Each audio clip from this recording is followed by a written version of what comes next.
582 million entrepreneurs in the world, nearly 5.4 in the US, and I want you to be one of them.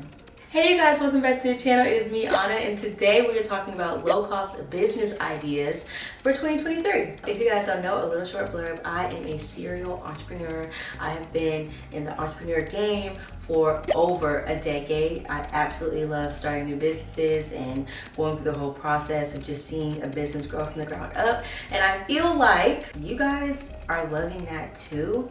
So I want to be a vessel. I want to help y'all, okay? I love coming up with new ideas or just giving you ideas that you can switch and just make happen for yourself. These ideas that I have for you guys are not new, crazy, innovative, or anything like that, but these businesses have so much growth for their industries, and I know with you guys' personal flair, y'all can make these businesses pop. A little disclaimer, businesses are not easy.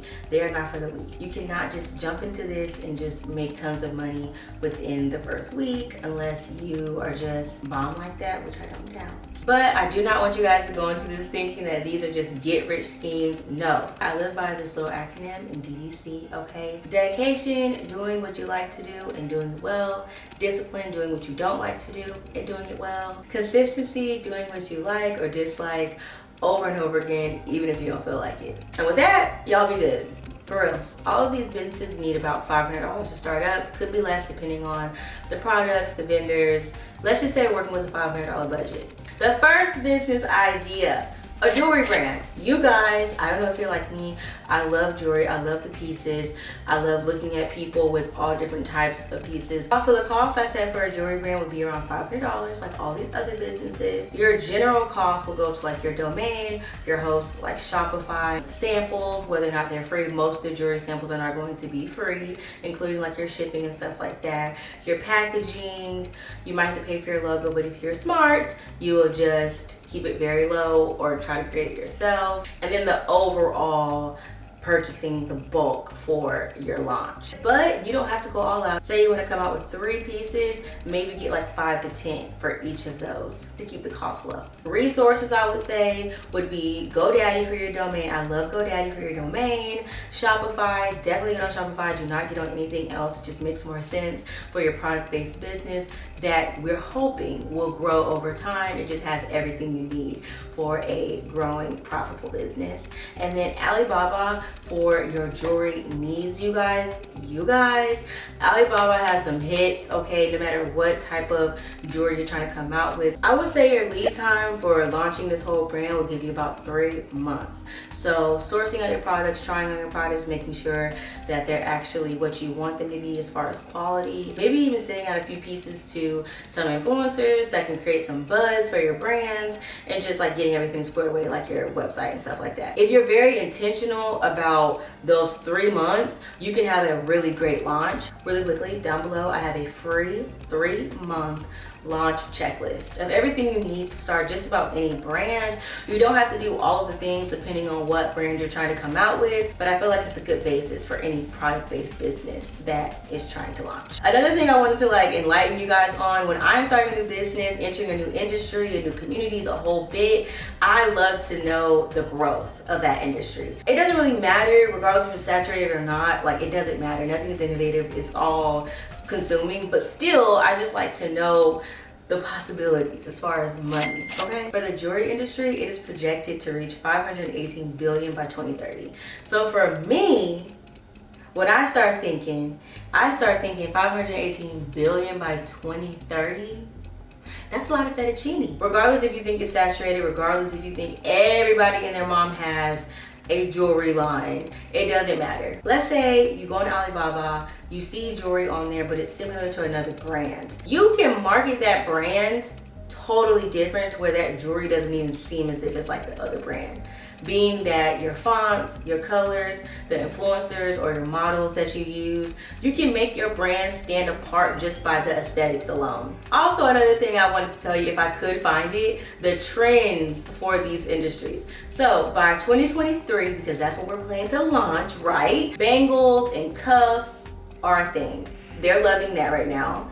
As well as silver is coming back. So if silver is coming back, most likely it's going to be mixed metals. So definitely keep your gold because everyone loves gold. Mixed metals will be in. So when you're thinking about doing your photography for your Instagram or your website, your marketing in general, maybe do mixed metals. So have like silver earrings with a gold necklace. Like try to show people how they can be worn together or separately as well. Or you can also just find influencers that really mix things well or like to have really big pieces of jewelry, for example the bangles and the cuffs. Another thing that's supposed to be popping off, especially during the spring of 2023, are beaded jewelry and shells. So just keep all that in mind while you're out there outsourcing for your products. Also, I was just thinking, if you guys would like me to compile a vendor list for a plethora of different business ideas and the products that you might need for them, let me know. I wouldn't mind doing that. I have tons of things already saved to my favorites. I can do that for you guys as low as like $5 because it ain't that deep. But let me know down below because I'm not doing it unless you guys want it. Okay, business idea number 2, you guys, candles. Okay. All right, I know you have seen all of the cute candles on TikTok and the brands on Instagram. Like, it is stunning, it's amazing. I love candles. I have a candle lit in almost every room. I just love a candle, okay? I have a candle specifically for my office that I only like to be in my office because it makes me feel productive, and like, that's the only way I'll make money if I have that candle lit. Like, I love a candle. Okay, I just love a candle.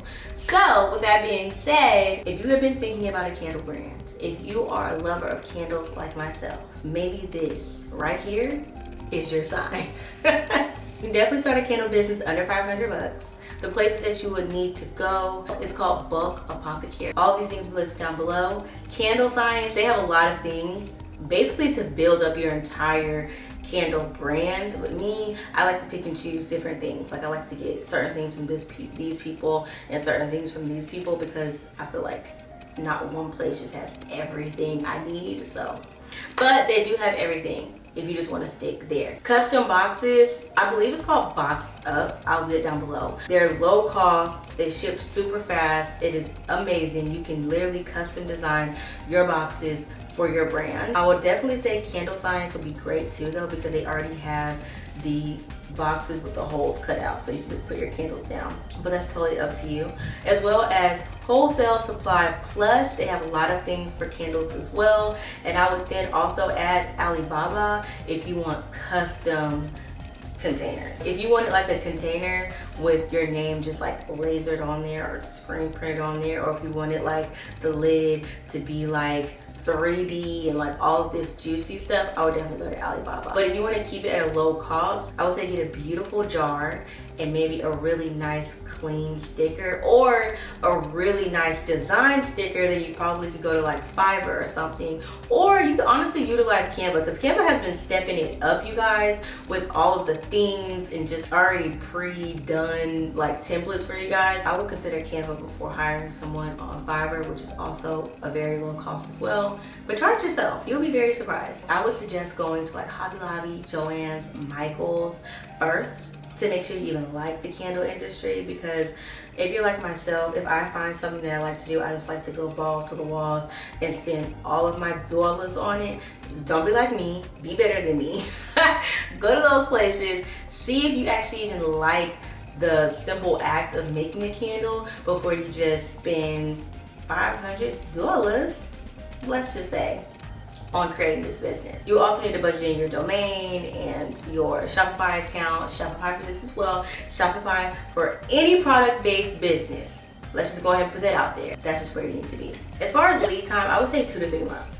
Honestly, doing the exact same thing I said for the jewelry brand and following the exact same steps I put in the launch checklist that would be down below, I would say do that, honestly, and you'll be good to go. But I just say 2 to 3 months because it's more handmade and you don't have to worry about shipments from China. Okay, how big is the candle industry? We all want to know. Okay, so in 2021 they were valued at 7.5 million, and by 2027 they're expected to grow by 10 million. Obviously that's not as huge as the jewelry industry, but it's still huge nonetheless. You guys know that people love a good candle, and if you guys can get creative or just make it super cute and aesthetic-y, just find a way to put a great spin on it, you'll do fine. And then I wanted to read something really quickly that I wrote down specifically for the candle section of this. Also, I wanted to read something from my iPad really quickly. Approximately 1 in 5 women say they use candles to decorate their yard, patio, and other exterior areas, as well as the interior of their home. The most important factor when it comes to a consumer purchasing a candle is the look. Surprise.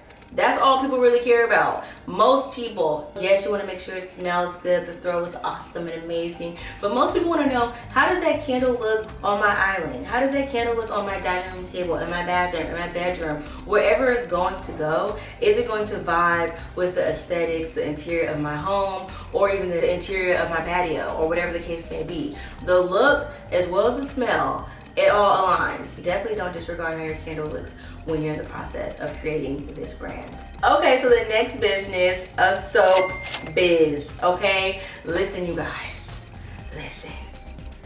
I think this is a good one. I would do it, honestly, but I can't. I would love to do it. I just feel like it's such a cool brand. I can think of so many ways you can market this brand and just get people interested just solely because they just want to see you create these beautiful soaps. Definitely consider it if you haven't already. I would say the exact same place I listed for the candle resources would also go for soap. Most people have the soap ingredients and stuff as well as the candles, like they sell them kind of together on the same site. So the exact same sites, which will also be listed down below. And I also added Brambleberry. They have a lot of things over there as well, such as molds and stuff like that for your soap. And the same tip that I have for the candles, I use for the soaps as well. Definitely consider going to Hobby Lobby, Joann's, and Michael's to give it a test. Put your feet in the water to see if you actually like it before spending all this money on fragrances and stuff like that. The lead time, same as the candles, 2 to 3 months. It does not take that long because it's handmade. You have to get all these little products, get them shipped in, and you can also utilize Amazon as well. 2 to 3 months is all you really need. 3 months if you just want a juicy launch. You know what I mean? How big is the industry? It was $34 billion in 2019 and it's projected to grow to $55 billion by 2027. So something else I wanted to read, another tip for anyone that is trying to enter the soap industry. So I got this from voidbeauty.com. Skinimalism, I think that's how you pronounce it. In these past few years, everyone has learned from COVID-19 pandemic that less is more. So in 2023, this trend will continue. The whole natural, clean beauty trend will continue. Also relying on quality and not quantity. Being that you want to be able to create something that's multifaceted. You don't want to have 1,000,001 different products to get to one goal, right? So when brainstorming ideas about your future soap line, maybe think about coming out with something that could be used for multiple things in your future customer's routine. Another tip, clean beauty and sustainability is a trend that I think is going to be trendy for a good minute. So maybe consider those things as well, but don't latch onto it just for the trend, because as you guys know, trends are bound to go out of style and people are not going to care about that anymore and then move on to this. But you want to make sure at the very beginning you figure out what is the core of your brand, what is your brand's mission, so that when trends do go in and out, it doesn't necessarily affect your brand, because you're going to be building a community that actually cares about whatever you're putting out, whatever your mission is. Because if you just latch on to sustainability, and then when sustainability becomes like a whatever type of thing, and then you're like, okay, well I need to switch over to this, it'll be very confusing to your customers and you will look like a disingenuous brand, and you don't want to look like that. More of the story, don't jump on these trend bandwagons. Not only are trends bound to just go in and out of style, you just want to make sure that it's something that you genuinely connect with, because when it's time to market that brand and sell to that target audience, you want to make sure that it's something you actually connect with, because it won't be hard for you to sell if it's actually something you care about, versus if it's something that you don't care about, it'll show. Okay, so the last and final idea that I absolutely love, you guys, like if I could do it, I would do it. I might do it in the future, I don't know, but it is a subscription box, you guys. Listen, this is a good idea. This is a good idea. As things are shifting in the world, as you see people are doing Instacart and Uber Eats and pickups and all of this stuff, people like getting things directly shipped to them. Amazon, look at it. Amazon is doing what it needs to do. It's like a subscription company. Honestly, they have subscription on the website. But people just love easy. And a subscription box is easy, especially if you can get a subscription box that people actually love. But don't think too deep into that, because honestly, it's not that hard. Especially if you have a subscription box that is centered around a niche, and then maybe even a micro niche, then it won't be that hard, relatively, to penetrate that community. First things first, go onto the Google and see what boxes aren't out there. If you don't care about that, like me, it don't really matter what's out there, what is there, I don't really care. I would just say, okay, I want a pet box. That's what I want. Now, let's break it down a little bit more. Maybe I want a cat box. You could also break that down even more. It could just be food. It could just be toys. It could honestly be outfits. I don't know if cats wear outfits, maybe for dogs, I don't know. But let's say they do. You could just do outfits. It could be a seasonal box, or it could just be every month they get like a super funny sweater or some things to go on their paws. I don't know. It could be a grooming box. It could be a bunch of different things that you could just narrow it down to, rather than just a cat box. I just think a subscription box is just super cool. A subscription box is definitely a good way to explore your creativity and let your creativity shine, because you can really make it a fun subscription box. I feel like if it's a fun subscription box, something that people don't really think about, like they think about it but they don't think about it. Like, I don't think about cats wearing outfits. But if I had a cat, I think I would like my cat to wear an outfit. You know what I mean? If you could think about something that people probably do think about, but they don't really think about it, I think they'll buy into it. That's why I think subscription boxes are cool, because you could just really be fun with it. And I feel like if you're actually fun, people will actually like it more than just like, here's a beauty box with all of your beauty needs. You know what I mean? Like that, I mean, a dime a dozen. You definitely have to be creative when it comes to a subscription box, because you're asking people to spend money once a month. Okay? So you need to be real creative. I definitely think you need to be creative. In most instances, most businesses, you don't really have to be that creative. Nothing is innovative. You just gotta switch it up a little bit. When you're asking for money back to back, like put your card on file type thing, you gotta be creative. Also, another tip when it comes to subscription boxes, I would definitely consider getting your box together and sending it out to people. I would highly suggest that you send out your boxes to other people, definitely with other businesses too. I feel like sending out free products is like just the name of the game. Like, I get emails all the time, just, hey, do you want to try this? Like, no strings attached, just try it, because most likely they know you're going to post it anyway, and it's going to attract maybe someone to their brand. And when it comes to a subscription box, again, something where you're asking for money on a consecutive basis, you need to gain that trust with people. Not even just trust, you need credibility too. So you definitely want to send it out to people that you know are going to create really good content for you. And if you can't get someone that can create really good content for you, like just a regular influencer, I would definitely consider reaching out to a UGC influencer, which that's all they do is create content from like a real human, you know what I mean, aside from your brand, that can just create content to make other people coming onto your page feel like, wow, people use this product, or people love this box. I want to be people. You know what I mean? So I would definitely consider that as well, but you definitely need to send that box out for sure. That's not even a question. At least 3. So be wise on who you send that box out to. And if you guys need help with stuff like that, send me a DM. Like, I love talking about business. If you guys need help with anything, leave a comment down below or send me a DM. So resources when it comes to a subscription box, I would definitely say the first thing is the box. Aesthetics. Gotta be cute. Gotta be cute. Be cute. Okay? Listen to me. Listen. Use Canva to design your box and then transfer it over to BoxStuff. I think it's BoxStuff. I'll have it up here and down below. And create the cutest, low-cost box possible. I would say, honestly, don't even go crazy. Don't even go crazy. Get enough boxes that you can send out to your influencers or your UGC influencers, and enough boxes to have on the site. It don't even gotta be a lot. This is your first shootout. You know what I mean? Now, as far as what you have in your box, you can do free product sourcing, or you can just purchase your products. Pros and cons.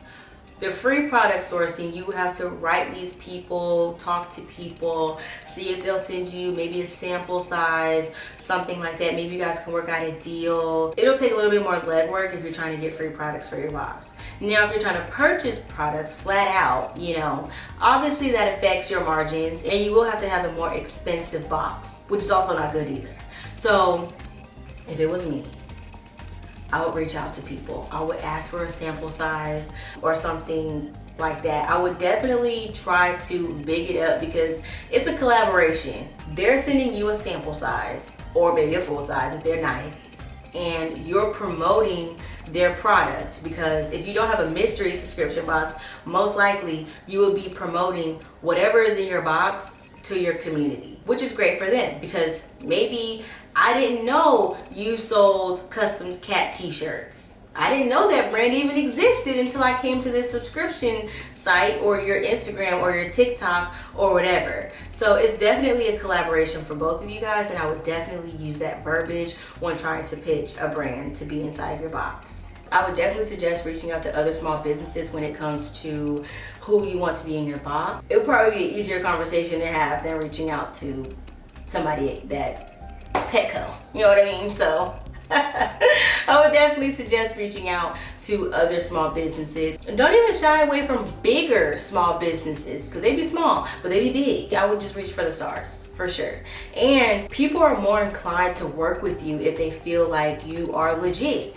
Not saying you have all of these sales or all of these followers, but create your Instagram, create your TikTok, create whatever the fuck, and make it amazing, okay? Get on there, post quality content until you can get your box, build that hype. This is before you even have your box, okay? Get people excited about a subscription box for cat clothes now. And then when you reach out to other brands, they'll be like, oh wow, they have a great little vibe going on over here. It looks fun. I want to be part of it. That's all you gotta do. It's literally simple. I'm telling you. Send me a DM. Let's talk about it. Okay, so the global subscription box market was at $23 billion in 2021, and it is expected to grow to $62 billion by 2027. So let's, period. Let's get to that. I skipped the lead time. I apologize. For this, I would say 3 to 6 months. Only because, like I said, you're trying to get people to sign up for a reoccurring payment, especially in a time like this where it's like a mini recession and all this, blah, blah, blah. So I would definitely take the 6-month route. I would aim for 3 because I'm crazy. But I would extend it to 6 months because we want a juicy launch. You know what I mean? We want it to be lit. You can use that time to create way more content for your Instagram and your TikTok, and also sending out your box to other influencers, as well as if you're trying to do the free product sourcing, you have more time to actually get products in your box, because you gotta pitch and kiss ass to get people to actually want to send you free products. You know what I mean? So I would definitely take the 6 months rather than the 3. Okay, so that is it, you guys. I hope you guys like this new style of video. I will have more coming for digital as well. That is my next one. I hope you guys like this. If you guys want to know more things about different businesses, let me know down below. If you want me to talk about different businesses, let me know that down below as well. And definitely don't forget to download the 3-month business startup checklist, you guys. It is in my description. Everything is in my description. I have videos, I have links to these places for you guys to start your businesses. But I hope you guys like this video. Subscribe for more videos like this, and I will see you guys. Bye.